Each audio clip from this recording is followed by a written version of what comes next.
Your brain is a spoiled brat. Right now, as you watch this, your mind is already itching to check your phone, scroll through something, anything, to get that next hit of easy dopamine. And that is exactly why you can't study. That is exactly why you sit down with your textbook, and within 5 minutes you're on Instagram or YouTube or texting someone about absolutely nothing. Your brain has been trained to reject anything that requires effort. And until you understand this, until you truly grasp what's happening inside your skull, you will keep failing. You will keep wondering why you can't focus, why nothing sticks, why everyone else seems to get it and you don't. Dopamine is destroying you. But here's the thing. The people who study like absolute maniacs, the ones who devour books and retain everything, they aren't smarter than you. They just figured out one brutal truth about the human brain that nobody taught you in school. And in the next 12 minutes, I'm going to show you exactly what that truth is and how to weaponize it. The dopamine trap. Let me explain something that will change how you see everything. Your brain runs on a chemical called dopamine. You've probably heard of it, but here's what nobody tells you. Dopamine isn't the pleasure chemical, it's the anticipation chemical. It's the thing that makes you reach for your phone before you even know why. It's the thing that makes you click one more video, scroll one more page, eat one more bite. The dose makes the poison. And right now, your brain is overdosing. Every time you check social media, every time you binge a show, every time you eat processed sugar, your brain gets a massive flood of dopamine, way more than it was ever designed to handle. And here's the brutal part. When your brain gets used to that level of stimulation, anything less feels like torture. Reading a textbook feels like watching paint dry. Studying feels physically painful, not because the material is hard, but because your brain has been so overstimulated that normal activities feel like nothing. Your baseline has been hijacked. Hijacked baseline, broken focus. And this is where it gets really interesting, because there's a way to reset it entirely. The dopamine fast. Wealthy figured this out years ago.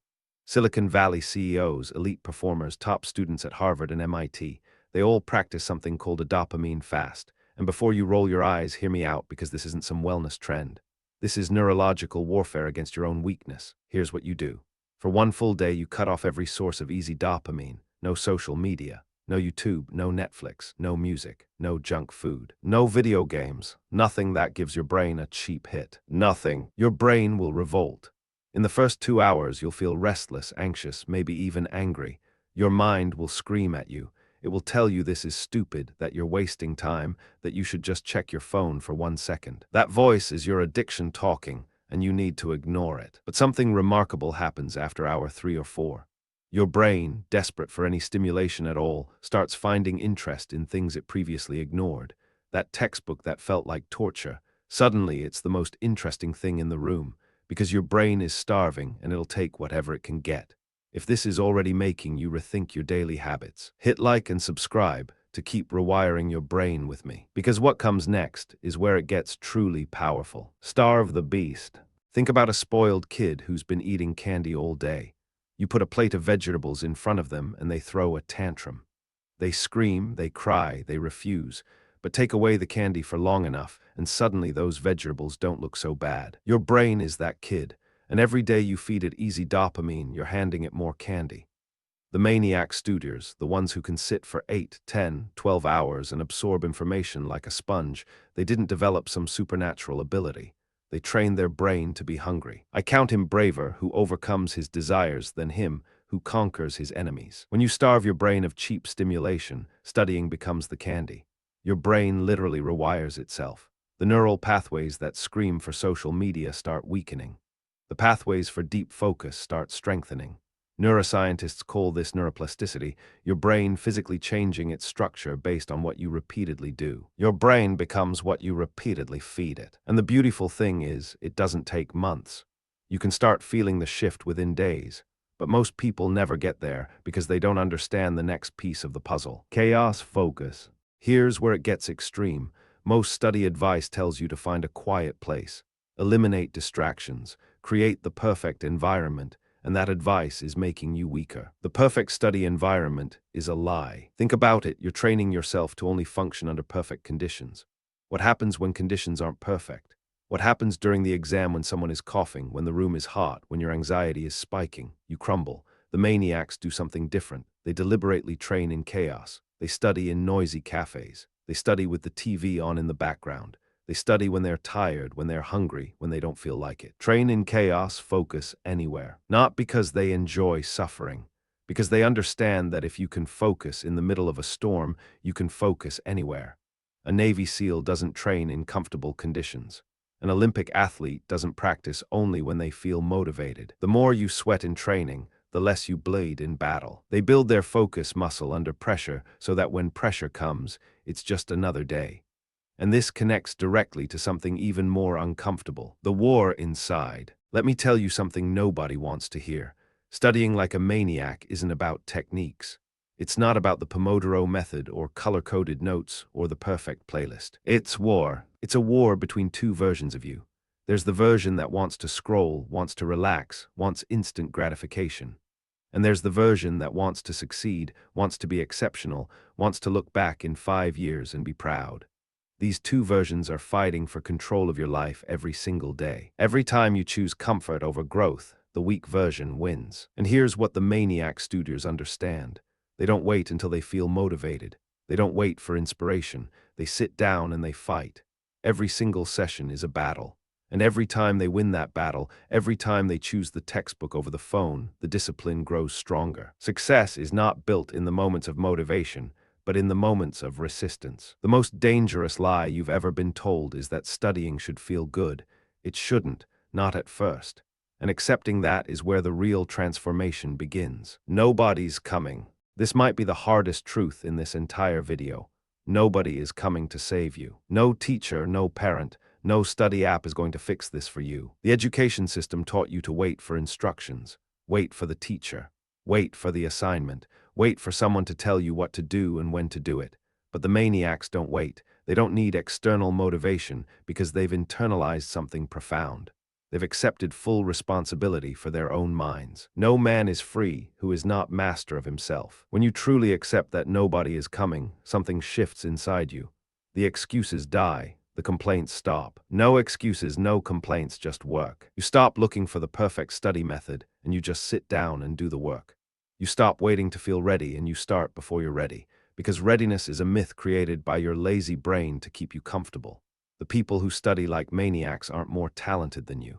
They just stopped waiting for permission to be great. And what they do with that mindset is something most people have never even considered. The pain protocol. Here's the protocol that separates casual students from absolute maniacs.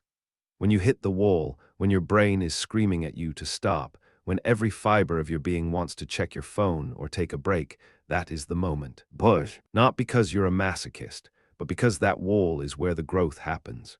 Every scientist who has ever studied learning and memory has found the same thing. The material that feels hardest to learn is the material you retain the longest. The struggle is literally building neural connections in your brain. When something feels easy, your brain isn't growing, it's coasting.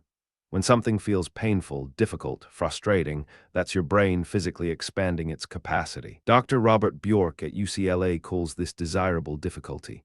The harder the learning process, the stronger the memory trace. The maniacs know this. They don't avoid the pain, they chase it.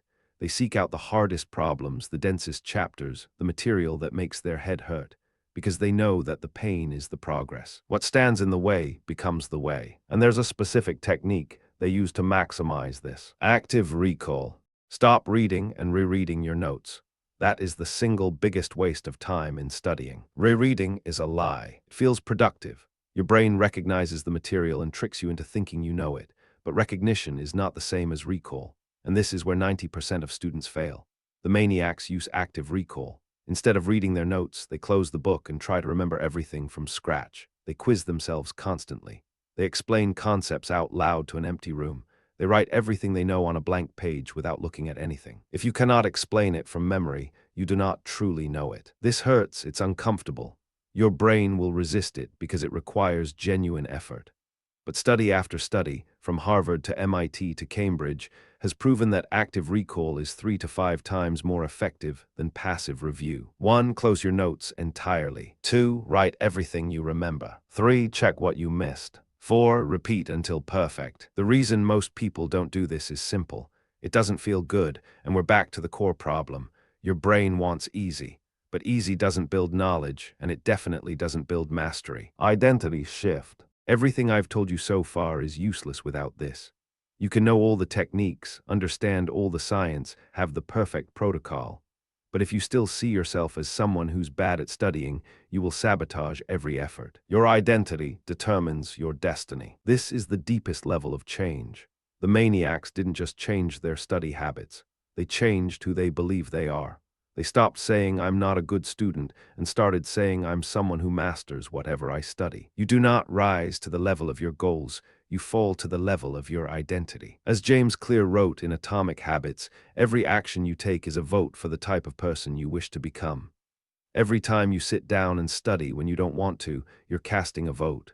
Every time you choose the textbook over the phone, you're casting a vote. You're not trying to study more. You're trying to become the type of person who studies relentlessly. And once that identity takes root, discipline becomes automatic. You don't have to force yourself anymore. It's just who you are. But there's one final piece that locks everything together. Burn the boats. In 1519, Hernan Cortes arrived in Mexico with 600 men and an impossible mission. The first thing he did, he burned his ships. There was no going back, no plan B, no safety net. Burn the boats. If you're going to take the island, you need to burn the boats. The maniac students do the same thing with their minds. They don't leave themselves an escape route. They delete the apps. They give their phone to someone else. They tell everyone they know what they're going to achieve. They make it so painful to quit that pushing forward becomes the only option. Burn the boats, no retreat. This isn't gradual improvement. This isn't try a little harder tomorrow. This is total commitment.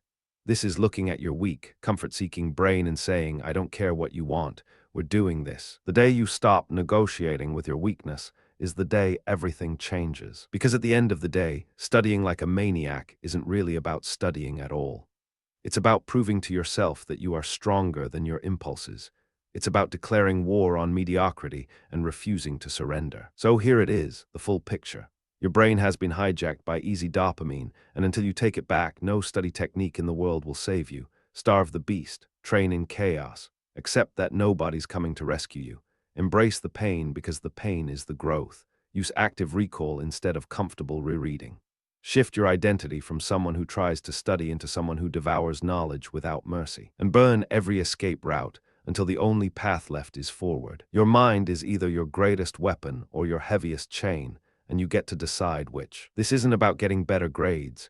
This is about becoming someone who refuses to be average.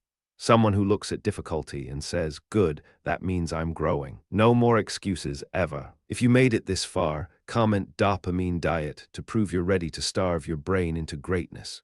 Your mind is either programmed for wealth or poverty. Now you know how to reprogram it. If this video exposed something in you, subscribe. There's more to uncover.